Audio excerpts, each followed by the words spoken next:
ಕಲ್ಯಾಣ ಕರ್ನಾಟಕ ಭಾಗದ ಜನರ ಬಹುದಿನದ ಬೇಡಿಕೆಯಾದಂಥ ಜಯದೇವ ಹೃದ್ರೋಗ ವಿಜ್ಞಾನ ಮತ್ತು ಸಂಶೋಧನಾ ಸಂಸ್ಥೆ ಇವತ್ತು ಲೋಕಾರ್ಪಣೆಗೊಂಡಿರುವಂಥದ್ದು ಸಿ ಎಂ ಸಿದ್ದರಾಮಯ್ಯ ಮತ್ತು AICC ಅಧ್ಯಕ್ಷ ಮಲ್ಲಿಕಾರ್ಜುನ್ ಖರ್ಗೆ ಅವರ ಏನು ಹಸ್ತದಿಂದ ಈ ಒಂದು ಜಯದೇವ ಆಸ್ಪತ್ರೆ ಇವತ್ತು ಲೋಕಾರ್ಪಣೆಗೊಂಡಿರುವಂಥದ್ದು. ಸದ್ಯ ನನಗೆ ಅದೇ ಒಂದು ಜಯದೇವ ಆಸ್ಪತ್ರೆಯ ಮುಂಭಾಗದಲ್ಲಿರುವಂಥದ್ದು. ಈಗಾಗಲೇ ದೃಶ್ಯದಲ್ಲಿ ಕೂಡ ನೋಡ್ಬೋದು. ಅಂದರೆ ರಾತ್ರಿ ಹೊತ್ತಲ್ಲಿ ಲೈಟಿಂಗ್ನಿಂದ ಯಾವ ರೀತಿಯಾಗಿ ಅತ್ಯಂತ ಸುಂದರವಾಗಿ ಕಂಗೊಳಿಸ್ತಾ ಇರುವಂಥ ದೃಶ್ಯ ಕೂಡ ಕಂಡು ಬರ್ತಾ ಇರುವಂಥದ್ದು. ರಾಜ್ಯದ ಮೂರನೇ ಅತ್ಯಂತ ಹೈಟೆಕ್ ಜಯದೇವ ಆಸ್ಪತ್ರೆ ಇವತ್ತು ಉದ್ಘಾಟನೆಯಾಗಿರುವಂಥದ್ದು. ಬಹಳ ದಿನಗಳ ಬೇಡಿಕೆಯಾಗಿತ್ತು. ಕಲ್ಯಾಣ ಕರ್ನಾಟಕದ ಭಾಗದ ಜನರು ಏನು ಹಾರ್ಟ್ಗೆ ಸಂಬಂಧಿಸಿದಂತೆ ಸಾಕಷ್ಟು ಚಿಕಿತ್ಸೆಯನ್ನು ತೆಗೆದುಕೊಳ್ಳೋದಕ್ಕೆ ಬೆಂಗಳೂರು ಸೇರಿದಂತೆ ರಾಜ್ಯದ ಬೇರೆ ಬೇರೆ ಭಾಗಗಳಿಗೆ ತೆರಳಬೇಕಾಗಿತ್ತು. ಆದರೆ ಈ ಭಾಗದ ಜನರಿಗೆ ಒಂದು ಸೌಲಭ್ಯವನ್ನು ಕಲ್ಪಿಸಬೇಕು ಅನ್ನುವಂಥ ನಿಟ್ಟಿನಲ್ಲಿ ಈ ಒಂದು ಜಯದೇವ ಹೃದ್ರೋಗ ವಿಜ್ಞಾನ ಮತ್ತು ಸಂಶೋಧನಾ ಸಂಸ್ಥೆ ನಿರ್ಮಾಣಗೊಂಡು ಇವತ್ತು ಕಲ್ಯಾಣ ಕರ್ನಾಟಕದ ಭಾಗದ ಜನರಿಗೆ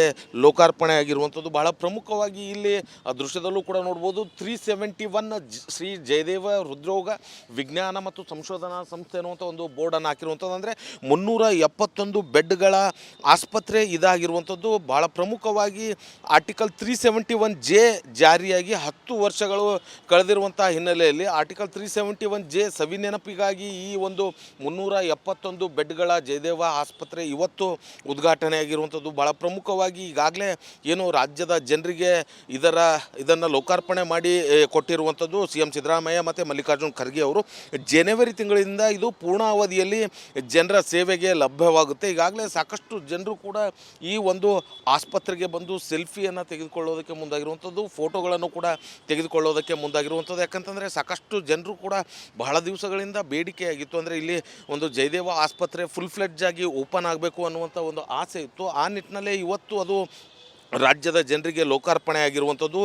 ದೃಶ್ಯದಲ್ಲೂ ಕೂಡ ನೋಡ್ಬೋದು. ಲೈಟಿಂಗ್ಸ್ ಕೂಡ ಭಾಳ ಚೆನ್ನಾಗಿ ಮಾಡಿರುವಂಥದ್ದು. ಎಲ್ಲ ಕಡೆ ಅತ್ಯಂತ ಏನು ವೈಭವ ರೀತಿಯಲ್ಲಿ ಕಾಣುವಂಥ ಒಂದು ಲೈಟಿಂಗ್ಸನ್ನು ಅಳವಡಿಸಿರುವಂಥದ್ದು. ಇನ್ನು ಗ್ರೀನ್ರಿ ಕೂಡ ಸಾಕಷ್ಟು ಹಚ್ಚ ಹಸಿರಿನಿಂದ ಈ ಒಂದು ಆಸ್ಪತ್ರೆ ನಿರ್ಮಾಣವಾಗಿರುವಂಥದ್ದು. ಬಹಳ ಪ್ರಮುಖವಾಗಿ ಇವತ್ತು ಸಿ ಎಂ ಸಿದ್ದರಾಮಯ್ಯ ಅವರು ಮತ್ತು ಮಲ್ಲಿಕಾರ್ಜುನ್ ಖರ್ಗೆ ಅವರು ಈ ಆಸ್ಪತ್ರೆ ಲೋಕಾರ್ಪಣೆ ಮಾಡಿದ ಬಳಿಕ ಬಹಳ ಸ್ಪಷ್ಟವಾಗಿ ಇಲ್ಲಿನ ವೈದ್ಯಾಧಿಕಾರಿಗಳಿಗೆ ಮತ್ತು ಆಡಳಿತ ಮಂಡಳಿಗೆ ಒಂದು ಸ್ಪಷ್ಟ ಸೂಚನೆ ನೀಡಿರುವಂಥದ್ದು. ಅಂದರೆ ಈ ಆಸ್ಪತ್ರೆ ಅತ್ಯಂತ ಕ್ಲೀನಾಗಿ ಮೇಂಟೈನ್ ಮಾಡ್ಕೊಂಡು ಹೋಗಬೇಕು ಅನ್ನುವಂಥ ನಿಟ್ಟಿನಲ್ಲಿ ಸೂಚನೆಯನ್ನು ನೀಡಿರುವಂಥದ್ದು. ಯಾಕಂತಂದರೆ ಈಗಾಗಲೇ ಬೆಂಗಳೂರು ಜಯದೇವ ಆಸ್ಪತ್ರೆ, ಮೈಸೂರು ಜಯದೇವ ಆಸ್ಪತ್ರೆ ಯಾವ ರೀತಿಯಾಗಿ ಅತ್ಯಂತ ಸ್ವಚ್ಛವಾಗಿದೆ, ಜನರಿಗೆ ಯಾವ ರೀತಿಯಾಗಿ ಆ ಸೇವೆ ಕೊಡ್ತಾ ಇದೆ, ಅದೇ ನಿಟ್ಟಿನಲ್ಲೂ ಕೂಡ ಕಲಬುರಗಿಯ ಜಯದೇವ ಆಸ್ಪತ್ರೆ ಕೂಡ ಏನು ಸ್ವಚ್ಛವಾಗಿ ಇಟ್ಕೊಳ್ಬೇಕು ಅನ್ನುವಂಥ ನಿಟ್ಟಿನಲ್ಲಿ ಸೂಚನೆಯನ್ನು ನೀಡಿರುವಂಥದ್ದು.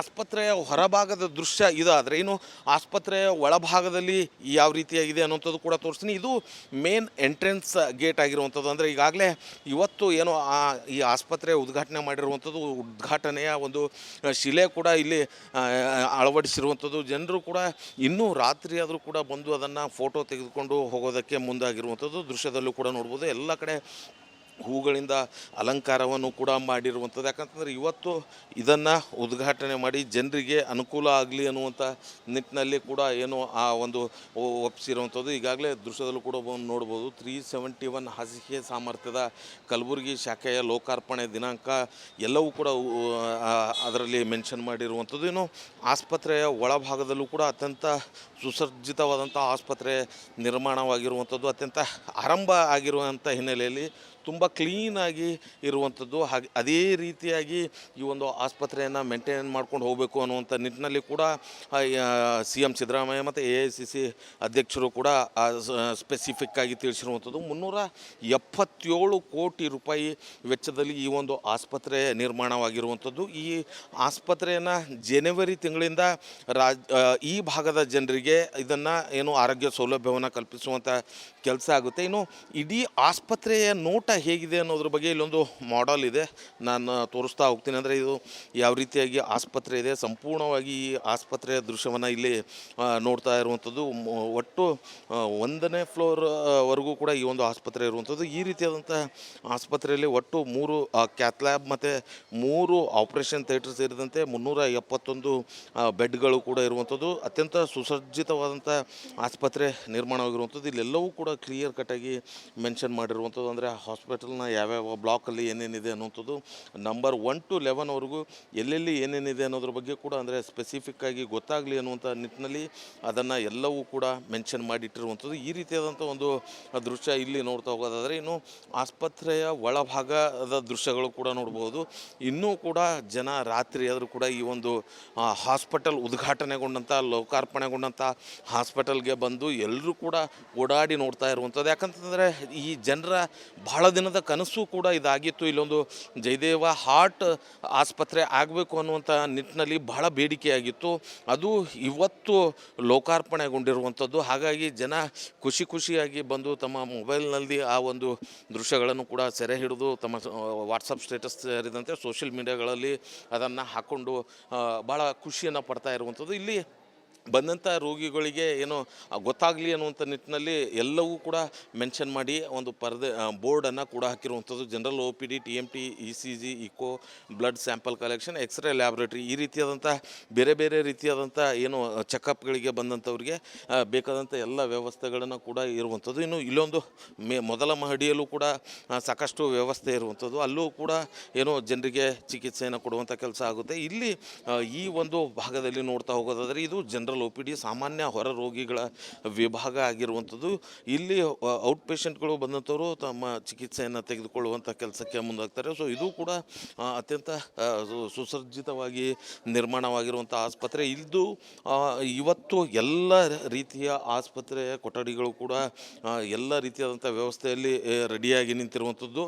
ಸೊ ಇದು ಜನವರಿ ಮೊದಲ ವಾರದಲ್ಲಿ ಜನರಿಗೆ ಒಂದು ಆರೋಗ್ಯ ಸೇವೆಯನ್ನು ಒದಗಿಸುವಂಥ ಕೆಲಸಕ್ಕೆ ಮುಂದಾಗುತ್ತೆ. ಸೊ ಹಾಗಾಗಿ ಜನರು ಬಹಳ ಕುತೂಹಲದಿಂದ ಕಾಯ್ತಾ ಇದ್ರು. ಅಂದರೆ ಜಯದೇವ ಹಾಸ್ಪಿಟಲ್ ಯಾವಾಗ ಉದ್ಘಾಟನೆ ಆಗುತ್ತೆ. 2016ರಲ್ಲಿ ಈ ಒಂದು ಜಯದೇವ ಆಸ್ಪತ್ರೆಗೆ ಶಂಕುಸ್ಥಾಪನೆಯನ್ನು ಮಾಡ್ತಾರೆ. ಅದಾದ ಬಳಿಕ ಸುಮಾರು 8 ವರ್ಷಗಳ ಕಾಲ ಈ ಒಂದು ಆಸ್ಪತ್ರೆ ನಿರ್ಮಾಣವಾಗಿ ಇವತ್ತು ಲೋಕಾರ್ಪಣೆಗೊಳ್ಳೋದಕ್ಕೆ ಬೇಕಾಗುತ್ತೆ. ಹಾಗಾಗಿ ಸುಮಾರು 377 ಕೋಟಿ ರೂಪಾಯಿ ವೆಚ್ಚದಲ್ಲಿ ಈ ಒಂದು ಜಯದೇವ ಆಸ್ಪತ್ರೆ ಉದ್ಘಾಟನೆಯಾಗಿರುವಂಥದ್ದು. ಭಾಳ ಪ್ರಮುಖವಾಗಿ KKRDB ಅನುದಾನ ಮತ್ತು ಜೊತೆಗೆ ವೈದ್ಯಕೀಯ ಶಿಕ್ಷಣ ವಿಭಾಗದ 2 ಅನುದಾನದಲ್ಲಿ ಈ ಒಂದು ಆಸ್ಪತ್ರೆ ಇವತ್ತು ಲೋಕಾರ್ಪಣೆ ಆಗಿರುವಂಥದ್ದು. 377 ಕೋಟಿ ರೂಪಾಯಿ ಅನುದಾನದಲ್ಲಿ ನಿರ್ಮಾಣವಾದಂಥ ಈ ಒಂದು ಏನು ಆಸ್ಪತ್ರೆ ಇದೆ, ಈ ಆಸ್ಪತ್ರೆ ನೋಡೋದಕ್ಕೆ ಬಹಳ ಸುಂದರವಾಗಿ ಸುಸಜ್ಜಿತವಾಗಿ ಕೂಡ ಇರುವಂಥದ್ದು. ಇವತ್ತು ಈ ಒಂದು ಆಸ್ಪತ್ರೆಯನ್ನು ಲೋಕಾರ್ಪಣೆಯನ್ನು ಮಾಡಿರುವಂಥದ್ದು ರಾಜ್ಯದ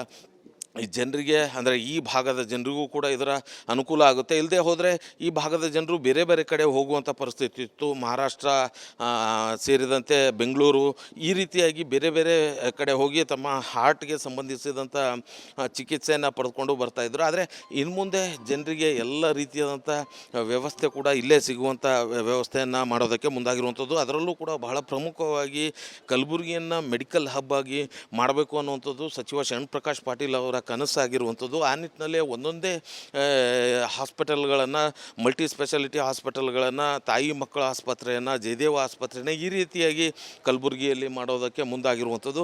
ಇಲ್ಲೂ ಕೂಡ ದೃಶ್ಯದಲ್ಲಿ ಕೂಡ ನೋಡ್ಬೋದು. ಅಂದರೆ ಮೊದಲಿಗೆ ಬಂದಂಥವರು ರಿಜಿಸ್ಟ್ರೇಷನನ್ನು ಮಾಡ್ಕೊಳ್ಳೋದಕ್ಕೆ ಇರುವಂಥ ಕೌಂಟರ್ಗಳಿರುವಂಥದ್ದು. ಇದೆಲ್ಲವೂ ಕೂಡ ಅತ್ಯಂತ ಸುಂದರವಾಗಿ ನಿರ್ಮಾಣವಾಗಿರುವಂಥದ್ದು. ಇದೇ ರೀತಿಯಾದಂಥ ಸ್ವಚ್ಛತೆಯನ್ನು ಮುಂದಿನ ದಿನಗಳಲ್ಲಿ ಕಾಪಾಡಿಕೊಂಡು ಹೋಗಬೇಕು ಅನ್ನುವಂಥ ನಿಟ್ಟಿನಲ್ಲಿ CM ಸಿದ್ದರಾಮಯ್ಯ ಅವರು ಮತ್ತು AICC ಅಧ್ಯಕ್ಷ ಮಲ್ಲಿಕಾರ್ಜುನ್ ಖರ್ಗೆ ಅವರು, ವೈದ್ಯಕೀಯ ಶಿಕ್ಷಣ ಸಚಿವ ಶರಣಪ್ರಕಾಶ್ ಪಾಟೀಲ್ ಅವರು ಜಯದೇವ ಆಸ್ಪತ್ರೆಯ ಸಿಬ್ಬಂದಿಗಳಿಗೆ ಮತ್ತು ಜನರಿಗೂ ಕೂಡ ಒಂದು ಮನವಿಯನ್ನು ಮಾಡಿರುವಂಥದ್ದು. ಯಾಕಂತಂದರೆ ಅತ್ಯಂತ ಸುಂದರವಾಗಿ ಇರುವಂಥ ಆಸ್ಪತ್ರೆ ಚೆನ್ನಾಗಿ ಮೇಂಟೈನ್ ಮಾಡ್ಕೊಂಡು ಹೋಗಬೇಕು ಅನ್ನುವಂಥ ಸಲಹೆ ಕೂಡ ನೀಡಿರುವಂಥದ್ದು.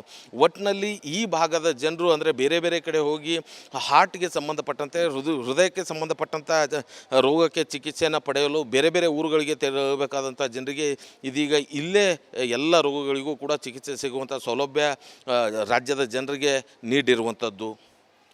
ಕ್ಯಾಮ್ರಾ ಪರ್ಸನ್ ವಿಜಯ್ ಕುಮಾರ್ ಜೊತೆ ಓಂ ಪ್ರಕಾಶ್ ಮುನ್ನೂರ್, ರಿಪಬ್ಲಿಕ್ ಕನ್ನಡ, ಕಲಬುರಗಿ. ಪರಿಷತ್ ಕಲಾಪದಲ್ಲಿ ಪ್ರತಿಧ್ವನಿಸಿದೆ ಕಣ್ಣೀರ ಖಾನಾಪುರ. ರಿಪಬ್ಲಿಕ್ ಕನ್ನಡ ಸುದ್ದಿವಾಹಿನಿ ತಂಡ ಕಣ್ಣೀರ ಖಾನಾಪುರ ಅಭಿಯಾನದ ಮೂಲಕ ಒಂದು ಗ್ರೌಂಡ್ ರಿಪೋರ್ಟ್ ಮಾಡಿ ಕಾಡಂಚಿನ ಜನರ ಬದುಕು ಬವಣೆಯನ್ನು ತೆರೆದಿಟ್ಟಿದೆ. ಒಂದ್ಸಲಿ ವೋಟಿಂಗ್ ತಗೊಂಡ್ರೆ ಕೆಲಸ ಮುಗಿದ್ರಿ ಸರ್. ಹೆಣ್ಮಕ್ಳು ರಾತ್ರಿ ಹೊರಗಡೆ ಹೋಗೋದಕ್ಕೆ ಭಯಪಡ್ತಾರೆ. ಹೆಸರಿಗಷ್ಟೇ MLAಗಳು ರೊಕ್ಕ ಮಾಡ್ಕೊಂಡು ಹೊಂಟಾರ. ಜನರನ್ನ ಈ ರೀತಿ ಸ್ಟ್ರಕ್ಚರ್ಗಳ ಮೂಲಕ ತೆಗೆದುಕೊಂಡು ಹೋಗ್ತಾರೆ ಅಂತ ಹೇಳಿದ್ರೆ ನಮಗೆ ನಾಚಿಕೆ ಆಗ್ಬೇಕು. ಒಂದೊಂದು ಪರಿವಾರಕ್ಕೆ 15 ಲಕ್ಷ ರೂಪಾಯಿ ಕೊಡ್ತೀವಿ. ಶಿಫ್ಟ್ ಮಾಡುವಂಥದ್ದಕ್ಕೆ ಸರ್ಕಾರ ಅನುಮೋದನೆ ಕೊಡ್ತದೆ ಅನ್ನುವಂಥ ಭರವಸೆಯನ್ನು ಕೊಟ್ಟಿದ್ದೇನೆ. ನಾವು ನಿರಂತರವಾಗಿ ಕಣ್ಣೀರ ಖಾನಾಪುರ ಅನ್ನೋ ಶೀರ್ಷಿಕೆ ಅಡಿಯಲ್ಲಿ ಮಾಡಿದಂತ ವರದಿ ಮ್ಯಾಸಿವ್ ಇಂಪ್ಯಾಕ್ಟ್ ಆಗಿದೆ. ರಿಪಬ್ಲಿಕ್ ಕನ್ನಡ, ಇದು ನಿಮ್ಮ ಧ್ವನಿ.